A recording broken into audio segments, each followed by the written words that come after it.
Hello, Region 10. So this video is about the devolution of accounting function. Yan yung preparation ng CRDJ or the Cash Receipts Deposits Journal, and including the preparation of journal entry voucher. So itong devolution na to ay para makapag-comply ang National Housing Authority sa requirement ng Department of Finance to submit collections on the first week after the end of each month.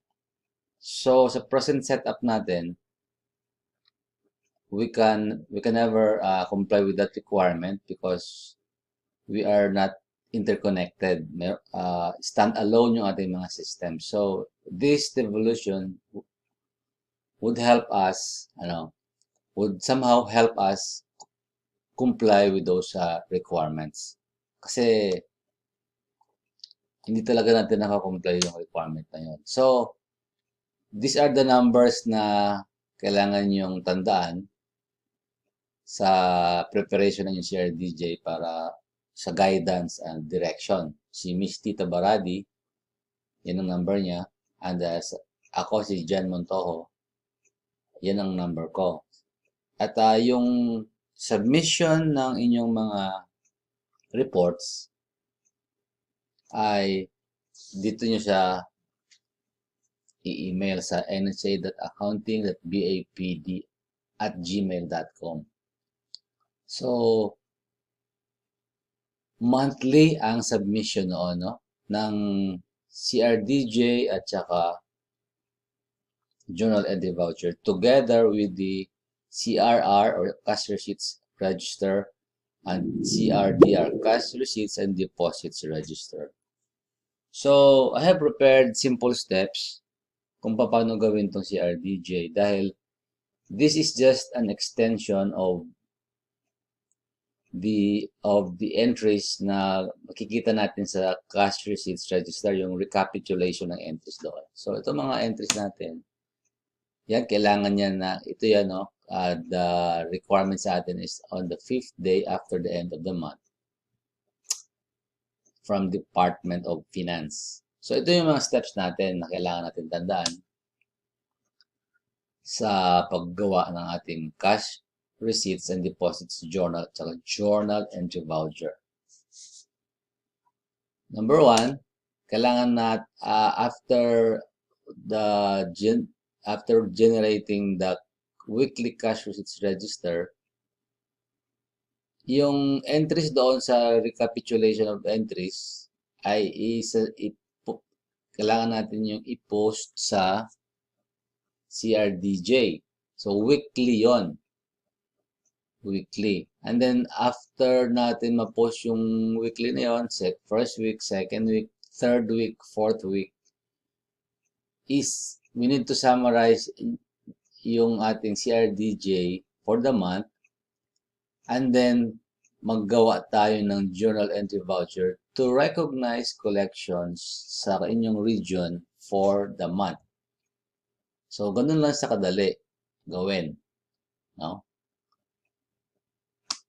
And then the reports that to be submitted sa accounting department, take note, CRR is 2 copies, CRDR 2 copies, journal entry voucher 4 copies, and CRDJ 4 copies. You are not required to submit APR and APS and the pink copy of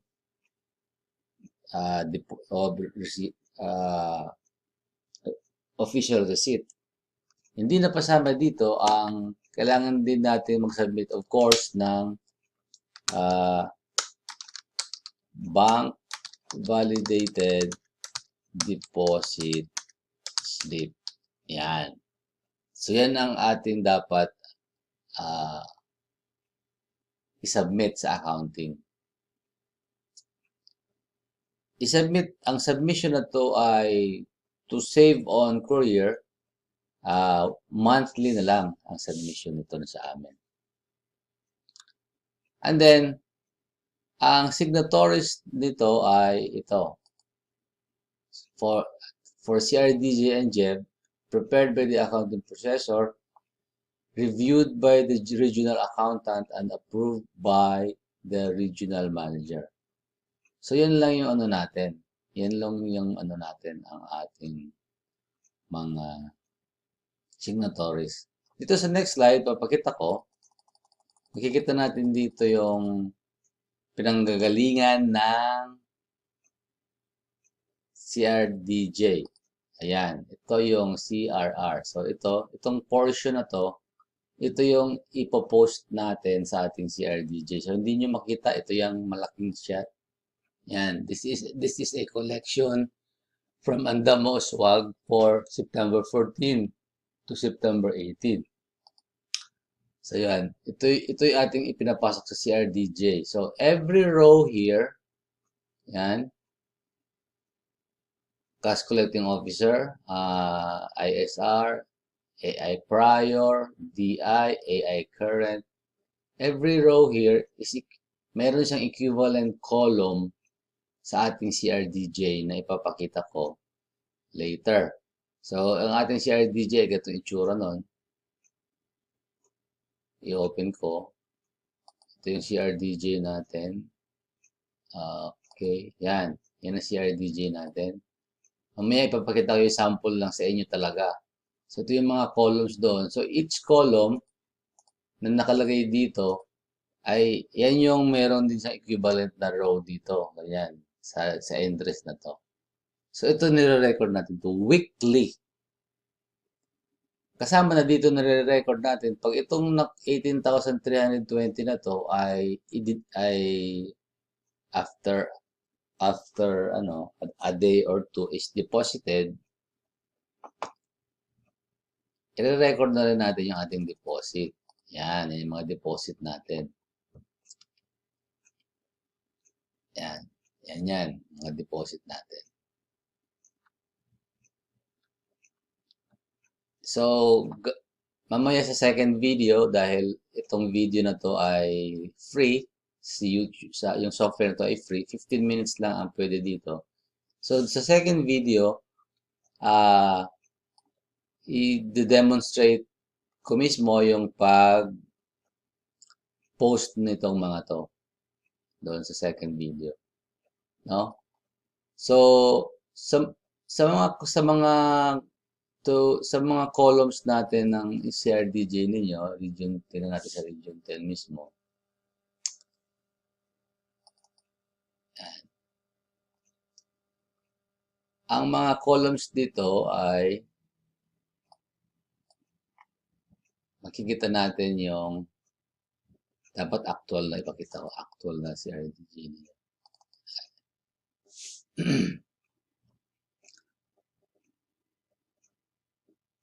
So, ito yung ang mga dito sa column sa actual CRDJ na to. Ito na. Makikita mo yung collecting officer. Yan. Kaya natin.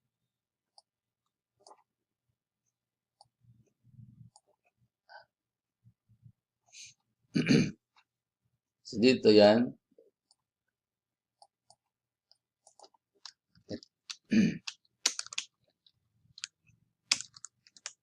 So, ito yung mga basic columns. Ito yung mga columns na makikita sa ating CRDJ, no?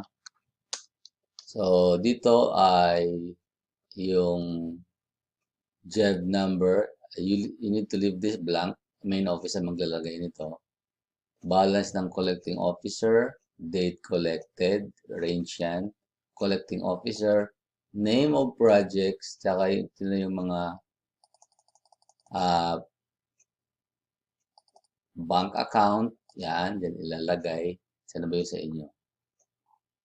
Lian. Ito kasi ay nationwide, kaya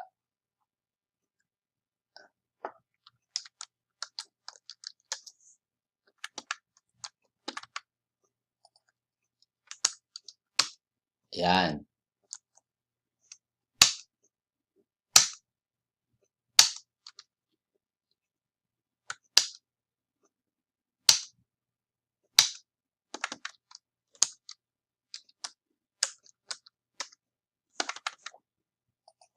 Nawala sa inyo.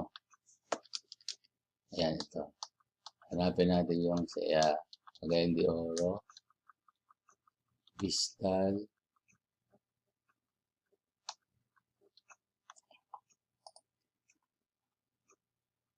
Yan, Lian, Vistal. Ito yan. So yan, dito makikita yung kanina pinapakita ko na kanina, no? So, dito makikita yung bank account, yung cash collecting officer, dito yan. Ito naman yung mga kung saan mo siya i-record yung inyong deposit. So, sa case ninyo, ang inyong bank account ay savings account. Yan, savings account ang sa inyo. Savings account. Yan ang kay Lian, no? Hanggang dito lang yata sa Makabalan. Yan. And then, this column is advances for operating. We seldom use this, pero pero dito minsan nilalagay yung mga refund galing sa MOOE na nire-resibuhan. So, dapat hindi natin ginagawa yun. And then, wala naman kayo ito, restricted fund. So, itong column naman na to, dito mo siya i-record anything that the cashier has deposited. So, pag nag-deposit dito, dapat meron yun dito. To record, to release the accountability of the collection sa sa cash collecting officer. So dito yan mawawala yung accountability niya sa entry dito. No? So this column all the way to the right, ito na yung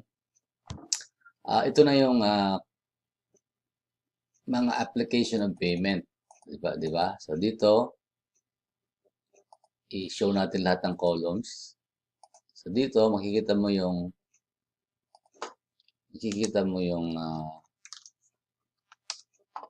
rental receivable, mortgage, installment sale. So this one totals this column. And then you can find here the other business income, the DI, the spelling, AI prior, depository liabilities. And then meron pa dito sa right, this one are the sundries. So this one totals the debit doon. Ito naman sa credits. And then the processing fee. So sa case ninyo, ang processing fee dapat naka-detail yan. Kasi madami yan eh. Ang processing fee dapat, kung ano yung nakalagay doon, anong klase ng processing fee, dapat naka-reflect dito sa mga columns na to. Dito sa gawa namin, naka-total siya. Pero you need to have a breakdown of processing fee that na ipapakita sa mga CRDJ. Kasi naka-breakdown kasi itong mga column, yung processing fee. Kung makikita mo sa chart of account, naka-breakdown ito. Well, chart of account. Yan, no? Yan, naka-breakdown yan. So, dapat, kung ano yung nakolekta, meron siyang representative column doon. Kung authority to mortgage ba yun, building permit, yan. So, ito yung gagamitin ng mga codes, no? Clearance, madami. So, dapat, specific din kung anong klaseng clearance yon, specific kung anong klaseng processing fee. So, basically, ganun yung mga columns na makikita nyo dito. Makikita nyo din dito yung columns ng loans receivable na iba-ibang klase. May LGU, yan. May HML, LAT, AFP, PNP. Dalawang klase din yan. So, lahat ng ito ay dapat naka-specify sa ating CRDJ. So, sa next video, paubos na yung 15 minutes, we are going to demonstrate the actual posting and the paggawa ng summary sa JEB. So, see you in the next video. Bye-bye.